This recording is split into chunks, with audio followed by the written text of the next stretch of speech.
बोलो जयकारा बोल मेरे श्री गुरु महाराज की जय। श्री नंगली निवासी भगवान की जय। श्री परमहंस दयाल जी महाराज की जय। श्री नंगल विहालन भगवान की जय। श्री परम गुरु भगवान की जय। जय सच्चिदानंद जी। श्री सच्चिदानंद प्रकाश अर्थात अद्वैतानंद साहित्य प्रथम पुष्प जीवन चरित्र। इस पाठ को प्रारंभ करने के पूर्व यह दास श्री परमहंस दयाल जी महाराज के चरण कमलों में दंडवत प्रणाम करता है। बोलो जयकारा बोल मेरे श्री गुरु महाराज की जय। मंगलाचरण।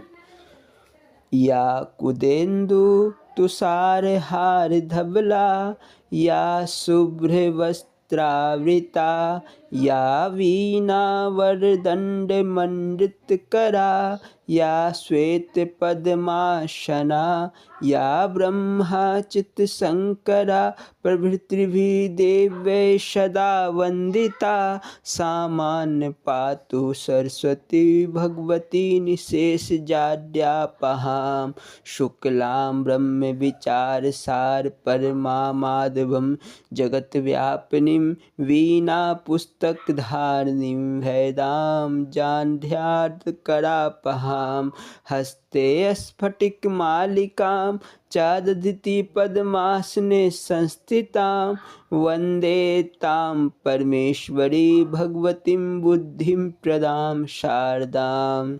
हरि ओम। गजाननं भूतगणादिसेवितं कपितजम्बूफलचारुभक्षणम् उमासुतं शोकविनाशकारकं नमामि विघ्नेश्वरपादपङ्कजम्।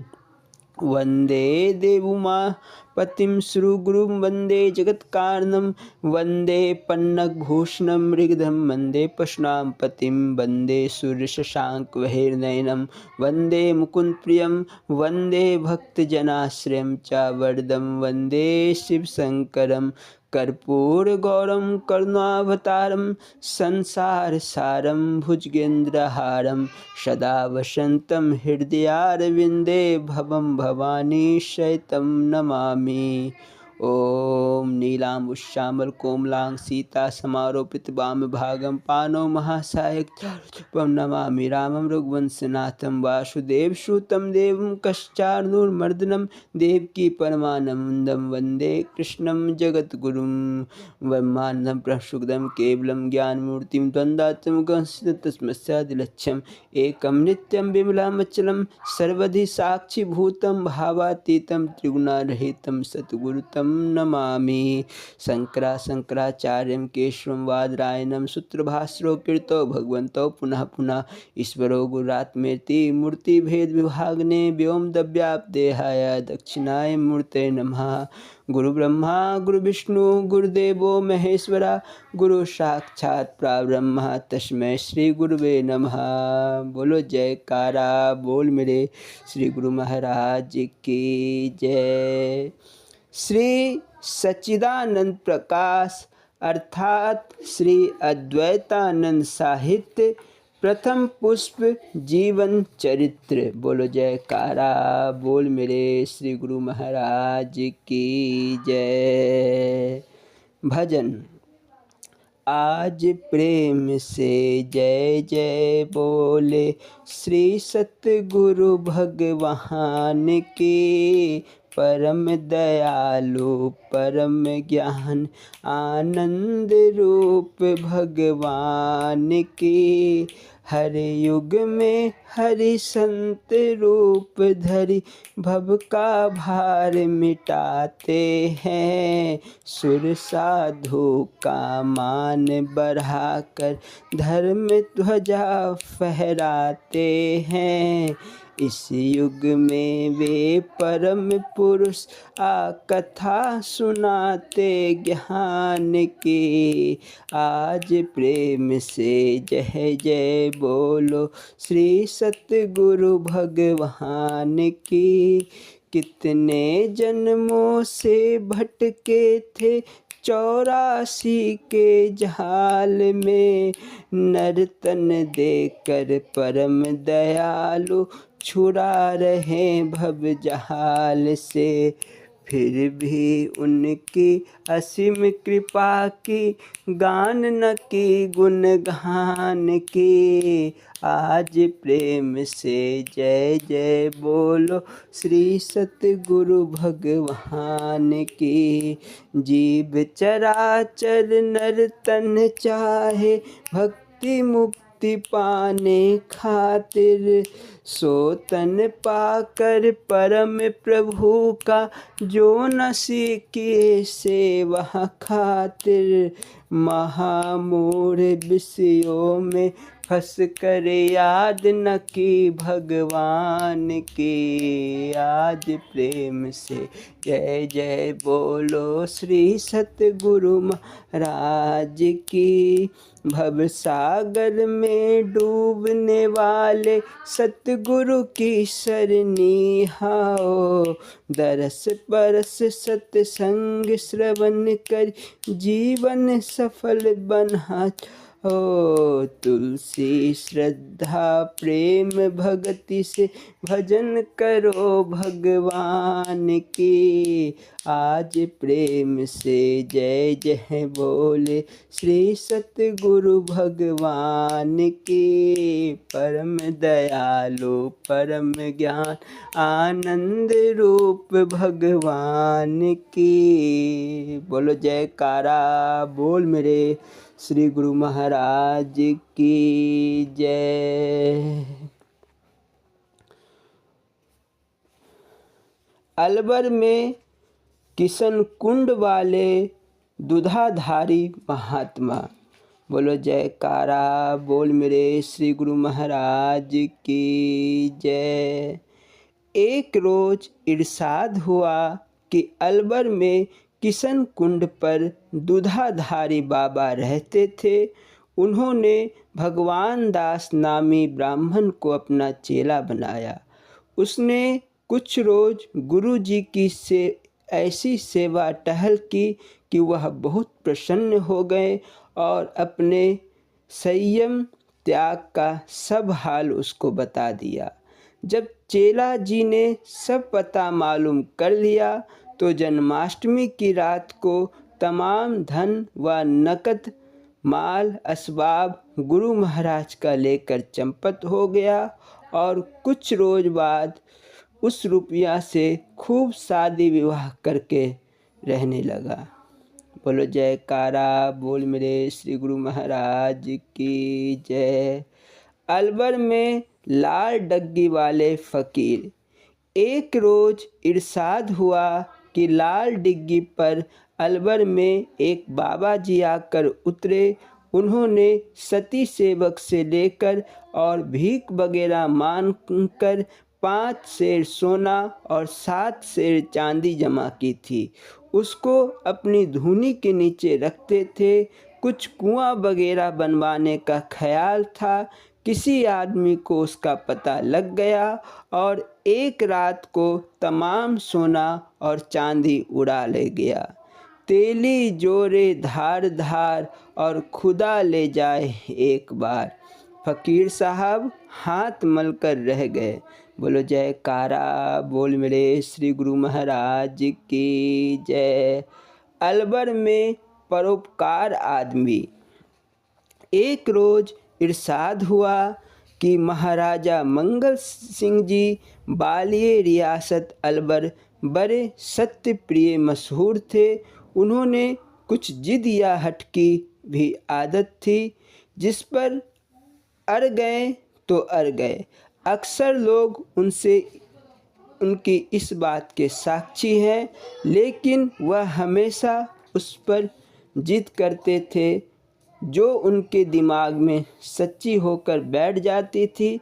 अगर सच्ची बात को उन पर अच्छी तरह से सिद्ध कर दिया जाए तो उसको मानने में कभी दरेग ना करते थे। उनकी निस्बत मशहूर है कि वह कपटी और ढोंगी साधुओं से बहुत नफ़रत करते थे और उस गिरोह की निस्बत आम तौर से उनके ख़यालात अच्छे ना थे। फ़कीरों को दान पुण्य बहुत कम करते थे। एक मर्तबा रात के वक्त किसी साधु के स्थान पर अकेले गए और साधु की बुरी तरह से तौहीन की और सख्त सुस्त कहा। उस साधु ने महाराज साहब को पकड़ लिया और बहुत ही अभद्र व्यवहार किया और बोला कि आप राजमद में मस्त हैं और हम मालिक की याद में मस्त हैं। अब आप बताइए कि आपके पास फौज, लश्कर, तोप, बंदूक सब कुछ मौजूद है, मगर इस वक्त क्या चीज़ आपके काम आ सकती है और क्या सहायता मिल सकती है। खैर, महाराज साहब ने मिन्नत समाजत करके पीछा छुड़ाया, मगर उस साधु से नाखुश ना हुए और उस पर बाद में कोई कोप नहीं फरमाया। उनके वक्त में अलवर में फ़कीरों को अक्सर बेआरामी थी। एक शख्स ने साधु सेवा का महात्म्य सुनकर संकल्प किया कि अब से उनकी सेवा करनी चाहिए और कामधेनु यानी भैरो झोली उठाई। पहले पहले दिन में 2-4 सेर आटा मांग कर लाता और फ़कीरों और मुहताजों को खिलाता।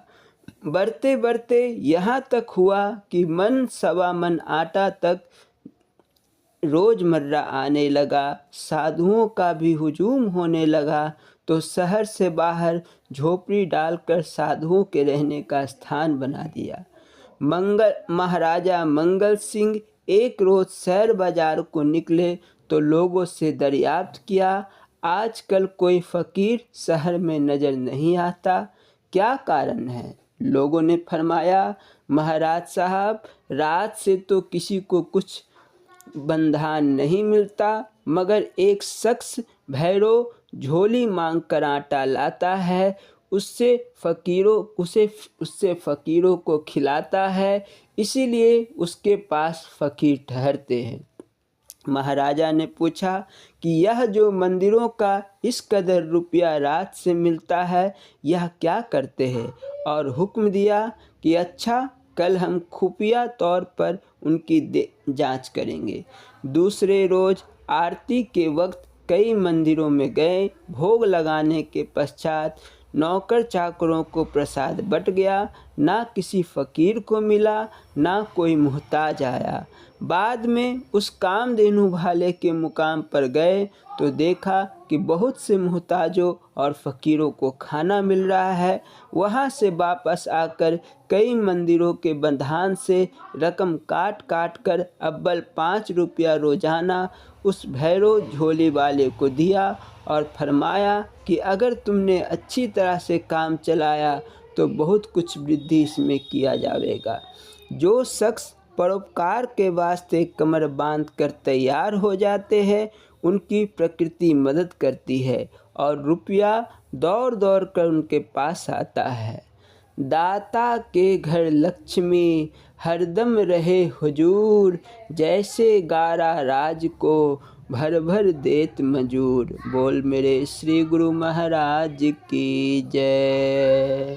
बोलो जयकारा, बोल मेरे श्री गुरु महाराज की जय।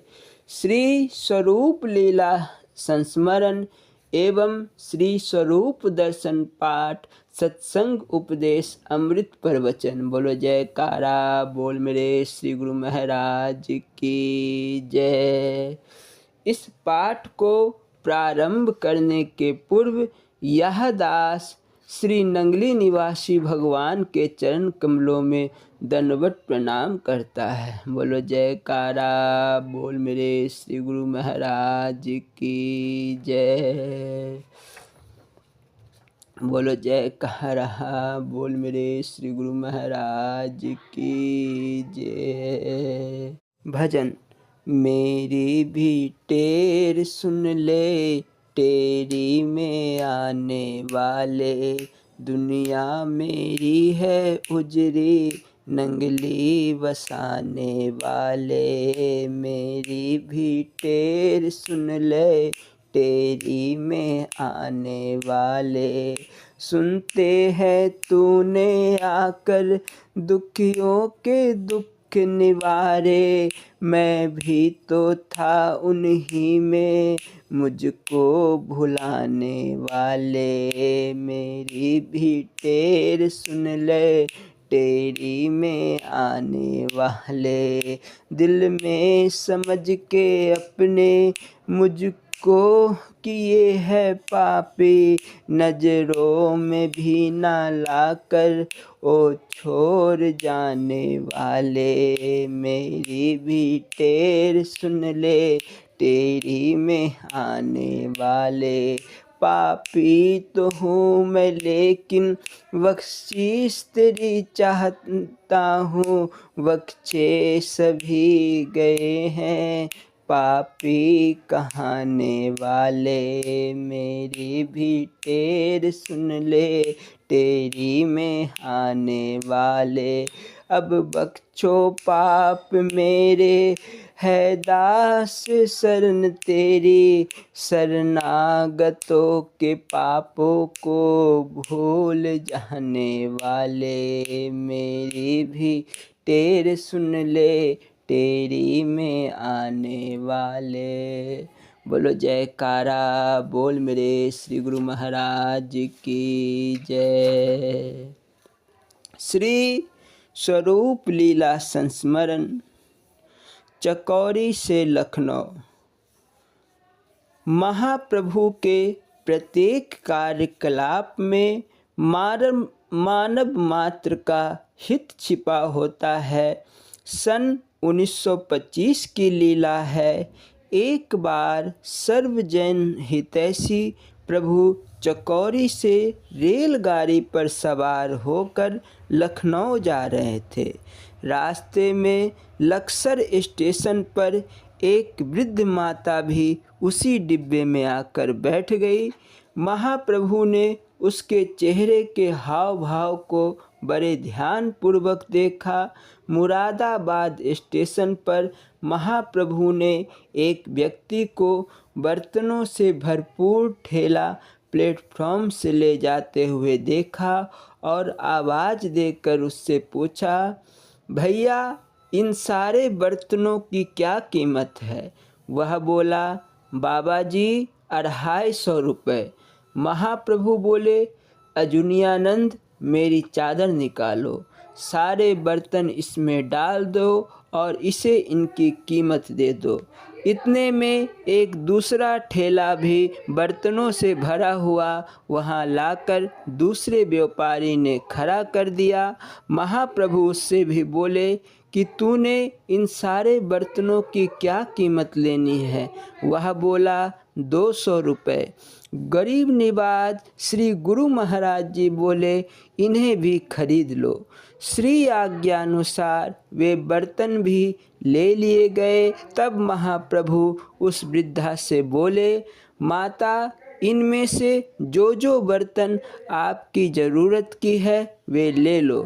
तब माता ने काफ़ी सारे बर्तन निकालकर एक तरफ रख लिए। महाप्रभु बोले, हमारी चादर बुढ़िया को दे दो, यह सारे बर्तन इसमें बांध लेगी। तब अंतर्यामी दयालु दाता उससे बोले, माता तेरी लड़की की शादी के लिए बर्तन काफ़ी है। वह माता यह शब्द सुनकर एकदम चकित रह गई कि इन महापुरुषों को कैसे ज्ञात हुआ कि मुझे बर्तनों की आवश्यकता है। वह मेरी बेटी का विवाह है। वह मन ही मन भाव विभोर हो गई। इधर दाता दीनदयाल जी मुरादाबाद स्टेशन के प्लेटफॉर्म पर खड़े भिखारियों को बाकी बचे हुए बर्तन एक एक करके बांटने लगे। इतने में गाड़ी चल पड़ी। तब चलती गाड़ी में से सारे बर्तन प्लेटफॉर्म पर गिराते गए ताकि सब भिखारियों को भी यह प्रसाद मिल जाए। ऐसी विचित्र लीला देखकर वृद्धा बोल उठी, धन्य है ऐसे उदार चित्त दिव्य महापुरुष। दुनिया में बड़े बड़े संत योगी फ़कीर देखे हैं, पर यह तो निराले ही फ़कीर नज़र आते हैं। कितनी भाग्यशाली हूँ मैं जो मुझे ऐसे अवतारी दिव्य विभूति के दर्शन हुए। मुझ दरिद्र वृद्धा की ओर इन्होंने नज़र भर के देखते ही मेरी सारी दयनीय दशा को जान लिया। तदोपरांत वह सेवादार महात्मा जी से बोली, आप लोगों की किस्मत का क्या कहना जिन्हें ऐसे अलौकिक महापुरुषों का संग प्राप्त है। महात्मा जन बोले, माता जी, आज से तो आपकी गरीबी सदा सदा के लिए दूर हो गई।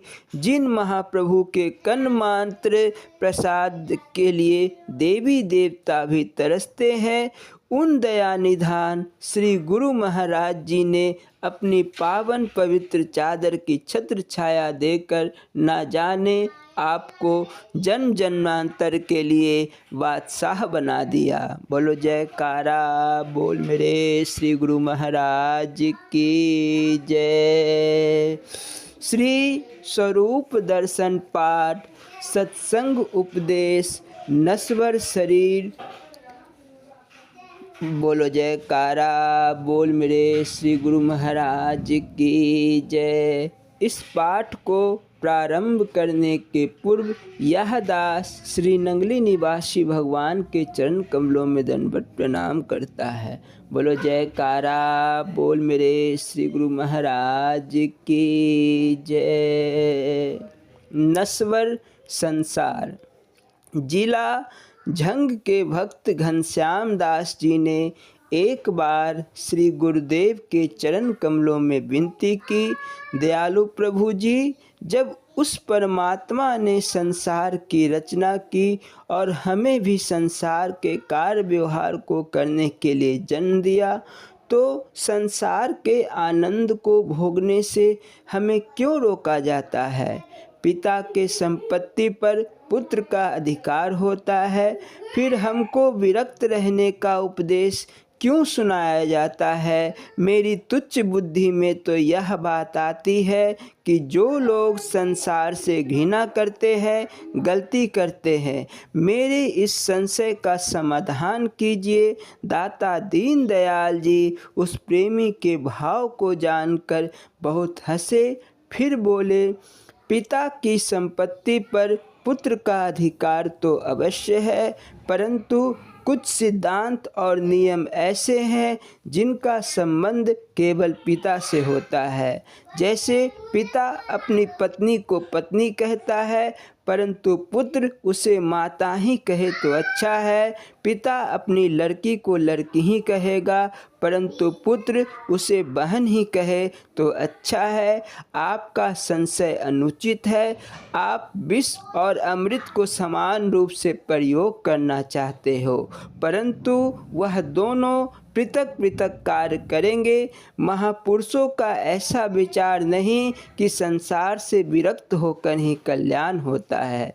संसार को छोड़कर कहाँ जाओगे। गेहूँ बोकर उनके अधिक फल लिया जाता है, परंतु जो पशु है वे गेहूँ को भूसे सहित खाते हैं। मनुष्य भूसे को पृथक करके गेहूँ खाता है। ठीक इस प्रकार विचारवान मनुष्य संसार के विषयों और दुर्बुद्धि का त्याग करके संसार में रहते हैं। मंद वैराग्य से गृहस्थ का त्याग करना उचित नहीं, उसका परिणाम भयंकर हो सकता है। मन के चलायमान होने पर त्यागी अपने वैराग्य के भेष को छोड़कर गृहस्थ आश्रम में प्रवेश करता है। उसकी दशा तो धोबी का कुत्ता घर का ना घाट का जैसी हो जाती है। मनुष्य का परम कर्तव्य है कि परमात्मा से प्यार करे। जीव अपने शारीरिक संबंधियों से तो प्रेम करता है, परंतु प्रभु के नाते से घृणा करता है। यह सकल संसार उस ईश्वर का बनाया हुआ है। अपनी अज्ञानता बस यह जीव सभी जीवों से समान प्रेम नहीं करता। आपका संशय तो बहुत हानिकारक है। आप चाहते हैं कि मुझे स्वतंत्रता पूर्वक विकार करने की आज्ञा दी जाए। एक ही वस्तु से इस शरीर की रचना हुई। इस शरीर में पृथक पृथक अंग है और उनका व्यवहार भी भिन्न भिन्न है। शरीर में पवित्रता और दुर्गंध का स्थान भी बना दिया गया है। क्या मुख से मैला उगलना उचित होगा? ईश्वर ने अपने विधान अनुसार संसार में व्यवहारिक नियम प्रकट किए, जिनकी पूरी समझ सद्गुरु की कृपा से आती है। जो अपने विचार से उचित और अनुचित दोनों को एक ही स्थान से समझ लेते हैं, वे मूर्ख हैं। वे अपने जन्म को बिगाड़ कर अपना परलोक भी खो बैठते हैं। परमात्मा ने इस जीव को संसार की पाठशाला में इसलिए भेजा कि कुछ सीख सके, साथ ही उसने विकार भी उत्पन्न कर दिए। वह ईश्वर जीव की परीक्षा लेना चाहता है कि विकारों में फंसकर जीव उसे भूलता है अथवा नहीं। प्रभु अपने दिन के साथ भी रात बनाई है। रात्रि में सोना भी आवश्यक है और घर की देखभाल करना भी आवश्यक है। यदि जीव यह समझ ले कि रात्रि तो निद्रा के लिए बनाई है, तो इसका यह कदापि तात्पर्य नहीं कि इस आलस्य में घर को ही नष्ट कर बैठे और चोर चोरी कर जाए। नींद भी करो और घर का ध्यान भी रखो। ज्ञानवान पुरुष चेतन रहकर संसार रूपी रात्रि में विश्राम भी करते हैं और निज घर का ध्यान भी रखते हैं। भाव यह है कि यदि उस मालिक को भूलकर मिथ्या पदार्थों में विचार फंस गया, तो इस जैसी हानि दूसरी कोई नहीं। इसीलिए संसार में विचार से रहना चाहिए। बोलो जयकारा बोल मेरे श्री गुरु महाराज की जय। स्वामी हीरानंदपुरी जी महाराज जी की लीला संस्मरण एवं अमृत प्रवचन। बोलो जयकारा बोल मेरे श्री गुरु महाराज की जय। श्यामलाल सहगल पंचकूला निवासी एक लीला का वर्णन करते हैं। एक बार हम 4-5 लोग दशहरे की छुट्टियां खत्म होने पर जालंधर से लाहौर जा रहे थे। सबके पास अपने अपने सामान थे। मेरे पास भी सर्दियों में काम आने वाला बिस्तरा था। ट्रेन से जाना था। जैसे ही गाड़ी स्टेशन पर आई, हम में से कुछ गाड़ी के एक डिब्बे में चढ़ गए और बाकी लोग नीचे से सामान पकड़ाने लगे। इस अफरा तफरी में गाड़ी खुल गई और मेरा बिस्तर स्टेशन पर ही पड़ा रह गया। कुछ देर पश्चात जब सामानों का मिलान करने लगे तो मेरा बिस्तर गायब था। स्वाभाविक था कि इससे मेरी बेचैनी बढ़ गई।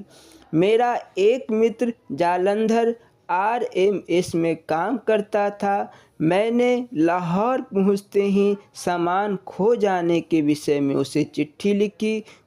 प्रकृति द्वार पर उसने अनजाने ही लावारिस हालत में पड़े हुए उस बिस्तर को उठाकर अपने पास रख लिया था।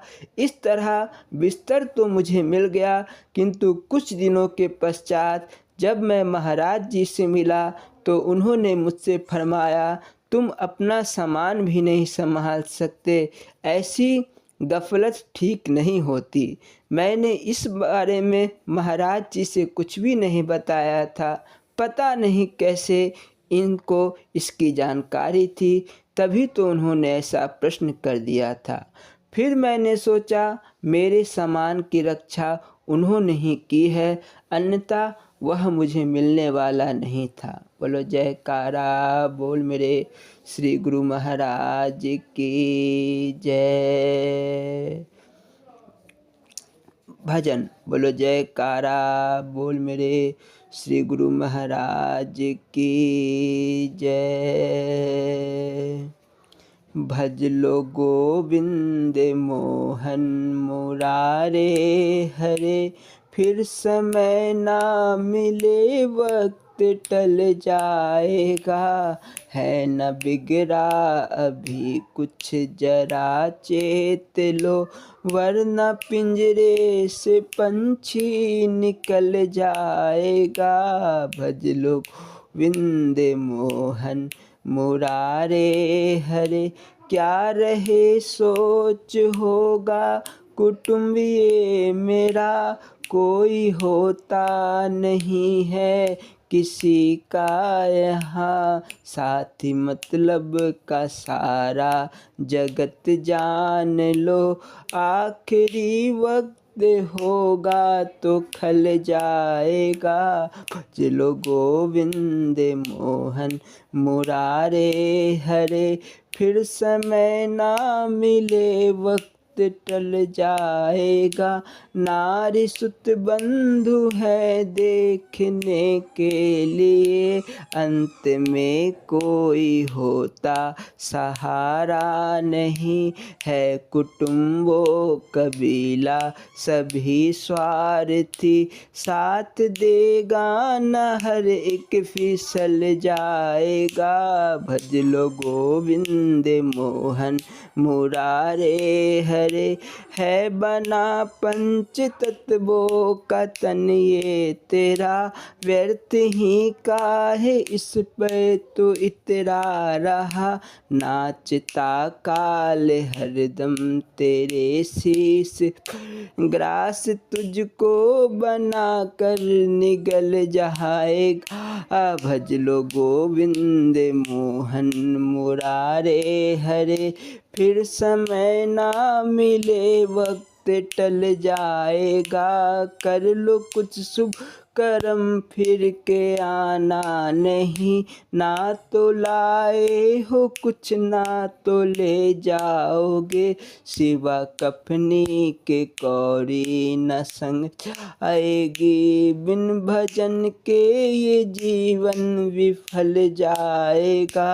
भज लो गोविंद मोहन मुरारे हरे, फिर समय ना मिले वक्त चल जाएगा, चाहते हो अगर जिंदगानी सफल ज्ञान सतगुरु से ले, और संसार तर है इसी में ए भाई भलाई तेरी, बूंद पानी सा तन तेरा ढल जाएगा। भज लो गोविंद मोहन मुरारे हरे, फिर समय ना मिले वक्त टल जाएगा। बोलो जयकारा बोल मेरे श्री गुरु महाराज की जय। स्वामी हीरानंदपुरी जी महाराज जी के अमृत प्रवचन। बोलो जयकारा बोल मेरे श्री गुरु महाराज की जय। इस प्रवचन को प्रारंभ करने के पूर्व यह दास स्वामी हीरानंदपुरी जी महाराज जी के चरण कमलों में दंडवत प्रणाम करता है। जयकारा बोल मेरे श्री गुरु महाराज की जय। साधन। संध्या का समय है, आरती संपन्न हो चुकी है। सभी भक्तजन श्री गुरु महाराज जी के सम्मुख शांति भाव से बैठे हैं। श्री गुरु महाराज जी से कोई भक्त बात कर रहा है। श्री गुरु महाराज धीरे धीरे मुस्कुराते हैं और उसे कुछ समझा रहे हैं। भक्त कुछ चिंतित और परेशान है। श्री प्रभु उसे सांत्वना देते हैं और बैठने का संकेत करते हैं। श्री प्रभु के श्री मुख से निकला, बोलना जी हरि ओम हरि ओम हरि ओम। भद्र पुरुषों, माताओं और बहनों, आपने योग को भली प्रकार समझ लिया है। अब यह बताना है कि भक्ति मार्ग में दृढ़ होने के लिए कौन कौन से साधन करने चाहिए, साधन क्या है, साधन कैसे करना चाहिए, इन्हें भी अच्छी प्रकार से समझ लेना चाहिए। प्रत्येक फल किसी न किसी कर्म से जुड़ा होता है, अतः हर काम की पूर्ति के लिए साधन करना अत्यावश्यक है। छोटा हो या बड़ा, कोई भी कार्य साधन के बिना सिद्ध नहीं होता। साधन से ही सिद्धि होती है। प्रभु प्राप्ति के लिए भी उपयुक्त साधन करना पड़ता है। मुक्ति के लिए महापुरुषों ने कई प्रकार के साधन कहे हैं। वशिष्ठ ने भगवान राम को मुक्ति के 4 साधन बताए हैं। वे 4 साधन हैं सम, संतोष, विचार, सत्संग। इन साधनों के द्वारा साधक मुक्ति धाम तक पहुंच सकता है। वेदांत में भी 4 साधन कहे हैं, विवेक, वैराग्य, खट संपत्ति, मुमुक्षुता। खट संपत्ति है सम, दम, उपरति, तितिक्षा, श्रद्धा, समाधान। पातंजलि ने अष्टांग योग में 8 साधन कहे हैं, यम, नियम, आसन, प्राणायाम, प्रत्याहार, धारण, ध्यान, समाधि। भगवान राम ने सबरी को 9 साधन बताए हैं और मनुस्मृति में 10 साधन कहे हैं। साधन के नाम से भी लोग घबराते हैं। इतने साधन कौन कर सकता है, इतने साधन किस प्रकार हो सकेंगे, किंतु ऐसा सोचना दोषपूर्ण है। साधन तो अत्यंत सरल है। एक साधन यदि पूर्ण रूप से किसी के हृदय में आ जाए तो शेष अपने आप ही आ जाते हैं। साधन एक प्रकार की लड़ी अथवा माला है। एक सिद्ध होने से शेष स्वतः सिद्ध होने लगते हैं। साधन 4, 6, 8, 9 या 10 जितने भी हो, किसी एक के सिद्ध होने पर स्वतः सिद्ध होते हैं। दृष्टांत के तौर पर वशिष्ठ जी द्वारा बताए गए 4 साधनों को ही लीजिए। ये हैं सम, संतोष, विचार और सत्संग। अब जिस व्यक्ति का सत्संग में पूर्ण प्रेम हो जाए, अर्थात सत का संग हो जाए, तो विचार स्वयं ही दृढ़ हो जाएगी। विचार की दृढ़ता से संतोष और संतोषी व्यक्ति में समता स्वयं ही सिद्ध हो जाएगी। देखिए साधन कितना सरल है। पतंजलि के अष्टांग योग के 8 साधन लीजिए। पहला साधन है यम। इसके भी 5 अंग है, अहिंसा, सत्य, अस्तेय, ब्रह्मचार्य, अपरिग्रह। पांचों से मिलकर ही यह एक साधन पूर्ण होता है। अहिंसा के संबंध में सभी ने सुना होगा। अहिंसा मनुष्य का एक विस्तृत व्यवहार है। तलवार, छुरा, बंशी, कटारी आदि से किसी को काटने अथवा ना मारने को ही अहिंसा नहीं कहते। संपूर्ण प्राणी जगत के प्रति हमारा व्यवहार हिंसा रहित होना चाहिए। वचनादि कठोर शब्दों द्वारा किसी को अपमानित करना तथा अकारण दुखी करना भी तो हिंसा है। प्राणी जगत को जिसमें पेड़ पौधे भी आ जाते हैं, हमें किसी प्रकार से तनिक भी उन्हें कष्ट नहीं पहुंचाना चाहिए। कहा है दया बिन सिद्ध कसाई। जिस मनुष्य में दया ना हो वह बड़ा भारी सिद्ध होते हुए भी कसाई है। अहिंसा पर दृढ़ होने से भयानक जीव जंतु, शेर, वृक्ष, सर्पादि भी मित्र बन जाते हैं। कई महात्माओं के आश्रमों में शेर, बकरी, बघियार इकट्ठे विचरते हैं।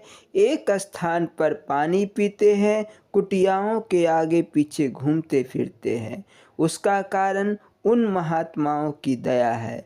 जलचर, नभचर, थलचर जितने भी जीव हैं सभी प्रभु के बच्चे हैं। उन्हें अपना भाई समझकर किसी प्रकार का कष्ट ना देना ही सच्ची अहिंसा है। सत्य कहते हैं सच बोलने को, कहा है साँच बराबर तप नहीं, झूठ बराबर पाप, जाके हृदय साँच है, ताके हृदय आप। महात्माओं का कहना है कि सत्य ही सबसे बड़ा तप है, उसकी बराबरी कोई अन्य तप नहीं कर सकता। जिसके हृदय में सत्य का निवास है, उसके हृदय में स्वयं परमात्मा का निवास होता है। प्रायः लोग किसी न किसी प्रलोभन के वशीभूत होकर असत्य बोलते हैं। प्रलोभनों से बचो। यदि राज सिंहासन भी मिलता तो भी झूठ ना बोलो। कुछ लोगों की धारणा है कि किसी का प्राण बचता हो तो झूठ बोलना पाप नहीं है, किंतु यह भी गलत है। झूठ बोलकर हमने किसी की जान बचा दी, यदि उसकी प्राकृतिक मृत्यु घड़ी दो घड़ी बाद हो जाए तब सत्य भी गया और झूठ का पाप सिर पर रह गया। मरना सत्य है, जीना झूठ, अतः जीने के लिए कभी भी झूठ ना बोलो। सत्य बोलना चाहिए परंतु सत्य कड़वा नहीं होना चाहिए। सत्य बोलते समय भी प्रिय वचन बोलो। किसी अंधे को अरे अंधे कहकर भी पुकारना भी उसके हृदय को दुख देना है। चाहे उसका अंधापन एक सत्य है, उसे भी सकुचाकर सूरदास जी अथवा भक्त जी कहकर पुकारो। इससे उसकी आत्मा न दुखेगी। सत्य से हृदय में अमोघ शक्ति पैदा हो जाती है। वरदान तथा श्राप देने की शक्ति प्राप्त होती है सत्य बोलने से। झूठ से इस शक्ति का पूर्ण नाश हो जाता है। अस्थायी नाम है चोरी ना करना। चोरी अत्यंत बुरी आदत है। किसी की आज्ञा के बिना उसकी कोई चीज़ ले लेना ही चोरी है। छोटी या बड़ी चोरी के चक्कर में ना पड़ो। चोरी तो चोरी है। एक सुई से लेकर हजारों लाखों करोड़ रुपए तक की चोरी भी चोरी ही कहलाएगी। वैसे भी चोर पहले छोटी छोटी चोरियां ही करता है, शुरू में ही ना पकड़े जाने पर बड़ी बड़ी चोरियां करता है। इसीलिए किसी की सुई भी ना उठाओ। अस्थायी की साधना से संतोष और वैराग्य की साधना स्वयं ही हो जाती है। प्रारब्ध पर भरोसा कर लिया जाए तो पूर्ण वैराग्य उत्पन्न हो जाए। शेष अगले भाग में। बोलो जयकारा बोल मेरे श्री गुरु महाराज की जय। स्वामी परम ज्ञानानंद पुरी जी महाराज जी की लीला संस्मरण एवं अमृत प्रवचन। बोलो जयकारा बोल मेरे श्री गुरु महाराज की जय।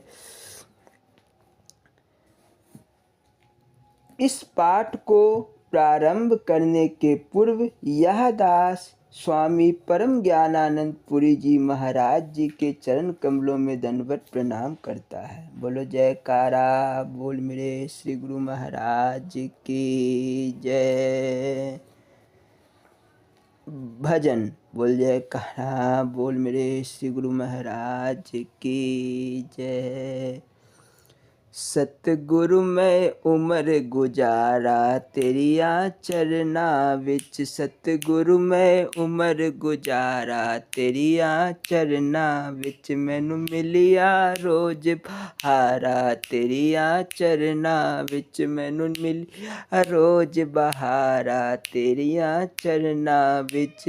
दुनिया दी मैनू लोर न कोई, मुक्ति नाल भी जोर न को।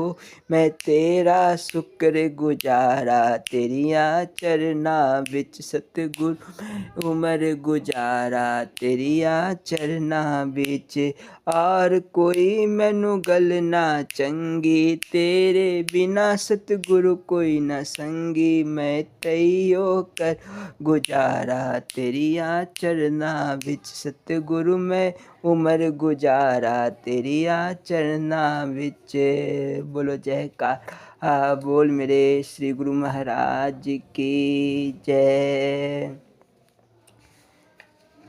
ब्रह्मलीन स्वामी तुरायानंद जी एक लीला का वर्णन करते हैं।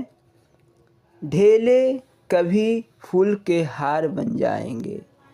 महाराज श्री के सत्संग प्रचार का प्रारंभ काल था। उसी समय एक बार बिहार में रोहतास जिले के पुसौली ग्राम में सत्संग का कार्यक्रम हुआ। उस गांव के निवासी भक्त प्रयाग शाह जी की प्रार्थना पर महाराज जी ने वहां दर्शन देने की कृपा की। एक ठाकुर के दरवाजे पर महाराज जी का सत्संग प्रारंभ हुआ। उसी वक्त कुछ शरारती लोगों ने ढेले फेंकने शुरू किए। प्रत्यक्षदर्शियों का कहना था कि वे मिट्टी के टुकड़े महाराज श्री के पास आकर फूल की तरह बगल में गिर जाते थे। किसी को भी चोट नहीं आई। सेवादार भक्तों ने श्री हुजूर से आग्रह किया, महाराज जी आप अंदर चले। उन्होंने कहा, नहीं नहीं, ये ढेले छप्पर से आ रहे हैं, चूहे वगैरह चलते होंगे, उसी से गिर रहे हैं। तब जब लोगों ने कहा, नहीं महाराज जी, यह शरारती लोगों की शरारत है, तो श्रीमान ने कहा, तब तो मैं उठूँगा ही नहीं, लगा ले जो ढेले फेंक कर। अरे ढेले कभी फूल के हार बन जाएंगे, घबराते क्यों हो? कहना नहीं होगा कि कुछ ही वर्षों के पश्चात वहाँ के प्रोग्राम में श्री महाराज जी हार फूलों से लद जाया करते थे और बाद में सभी प्रेमी शिष्य भी बन गए। बोलो जयकारा बोल ए श्री गुरु महाराज की जय। स्वामी परम ज्ञानानंद पुरी जी महाराज जी द्वारा दिए गए प्रवचन का दूसरा भाग। बोलो जयकारा बोल मेरे श्री गुरु महाराज की जय।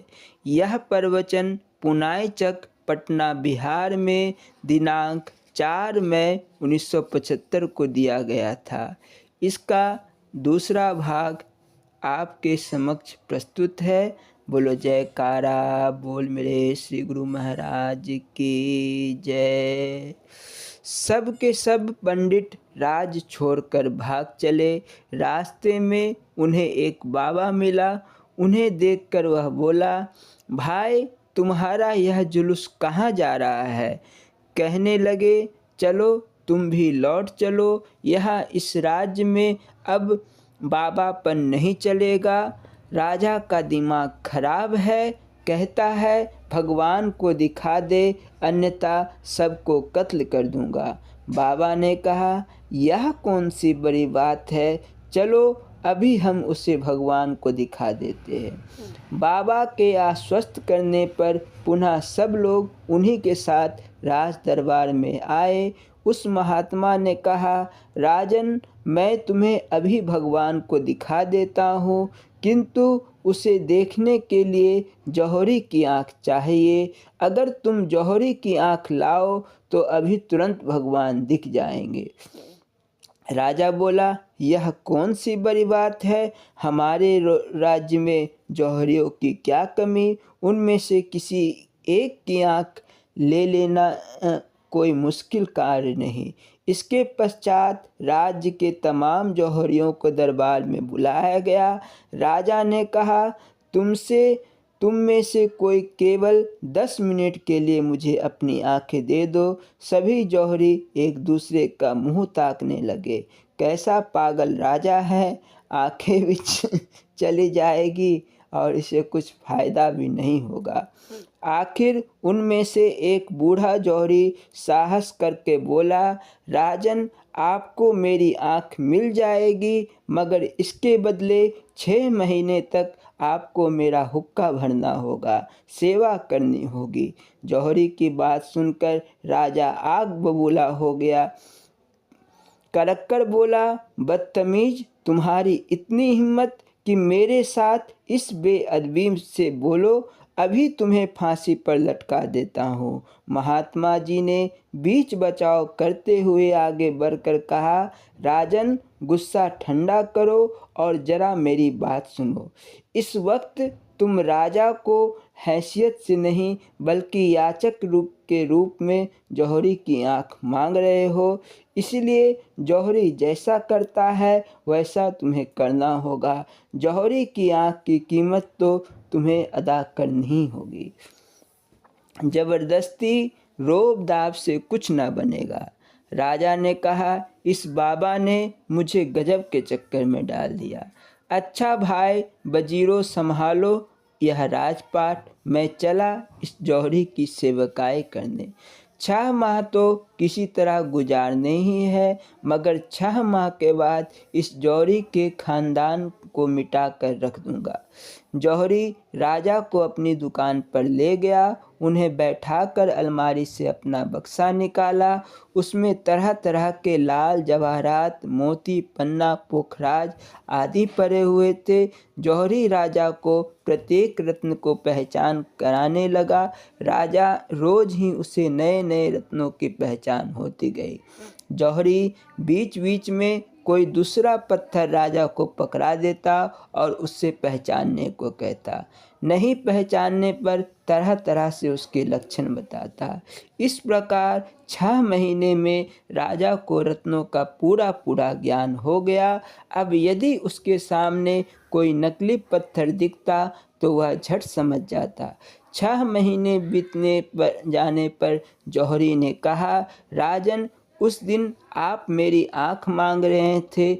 मेरी आँख नाहक चली जाती और आपको भी कोई फ़ायदा नहीं होता। आज आपकी आँख में भी वही गुण आ गया जो मेरी आँख में है। अब आपको जौहरी की आँख मिल गई। राजा वहाँ से चल पड़ा। सोचा, अब तो जौहरी की आँख मिल ही गई। यदि उस बाबा ने भगवान को नहीं दिखाया तो उसकी खबर लेता हूँ। बाबा के पास पहुँचकर राजा बोला, दिखा दो मुझे भगवान। महात्मा ने कहा, जब पत्थर पढ़ने को विद्या सीखने के लिए तुम्हें 6 माह जौहरी के हुक्के भरने पड़े तो भगवान को देखने की विद्या सीखने के लिए कम से कम 6 वर्ष मेरी सेवकाई करनी होगी।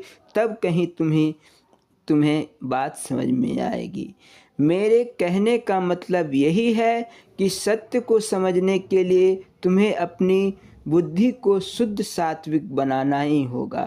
तुम लोग शाब्दिक ज्ञान में जरूर माहिर हो। कहते हो, जिस चीज़ को हम देखते नहीं उसे कैसे मान सकते हैं।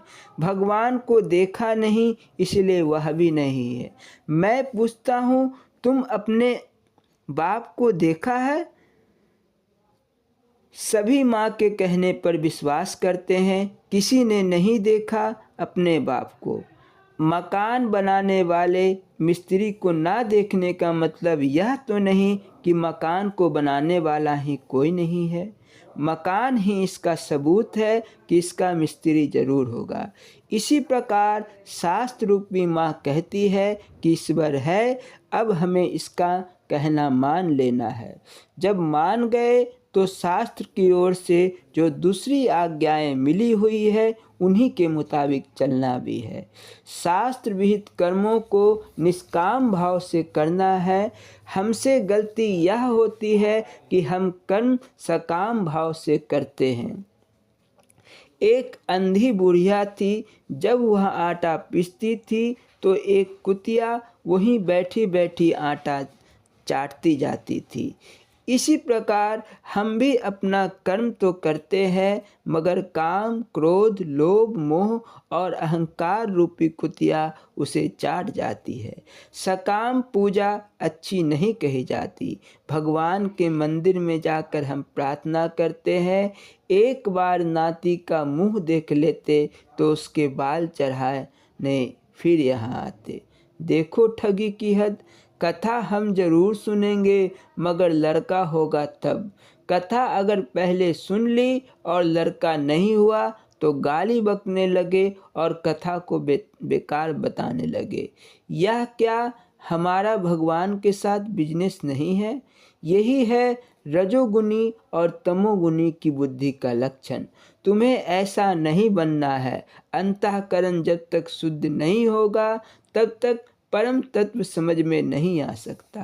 जय गुरु आशीर्वाद। बोलो जयकारा बोल मेरे श्री गुरु महाराज की जय। श्री नंगली निवासी भगवान की जय। श्री परमहंस दयाल जी महाराज की जय। श्री नंगल विहारन भगवान की जय। श्री परम गुरु भगवान की जय।